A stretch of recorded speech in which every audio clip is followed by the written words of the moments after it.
This building was built for First National Bank in 1931. The tower is about 600,000 square feet. It's 32 stories.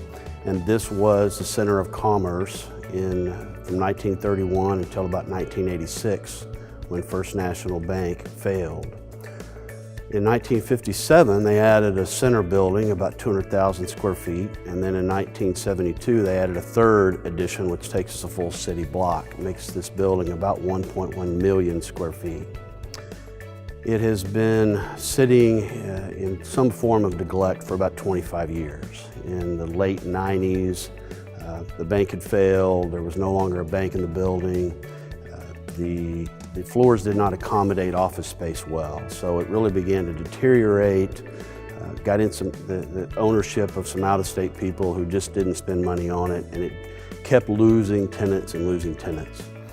First National Center was considered a project that most people just weren't willing to tackle. For many reasons. It's having been neglected for many years. We weren't quite sure what condition the structure was in. But the biggest thing that was hanging out there for years, even back into the 90s when I can remember doing some work in the building, was the asbestos, the mastic, all of the challenges involved environmentally.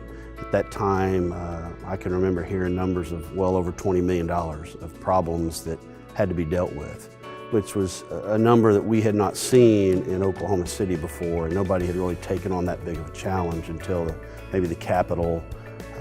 And so Devin came in and occupied quite a few floors in the East Building and did quite a bit of remediation, working with the city at the time, which allowed us a chance to kind of get our arms around it. So we felt comfortable after talking to the city and Amanda and feeling like that we at least could identify what the challenges were with the environmental piece.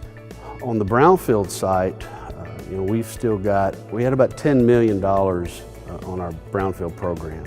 And much like the steel yard, for me as a developer, the brownfield programs are not just about writing us a check, although that's really important because a project like this, even at $250 million budget, every dollar counts. Maybe more so than in a project that's, say, 20% its size, because there's so much here that you can't identify. So it's not just the money.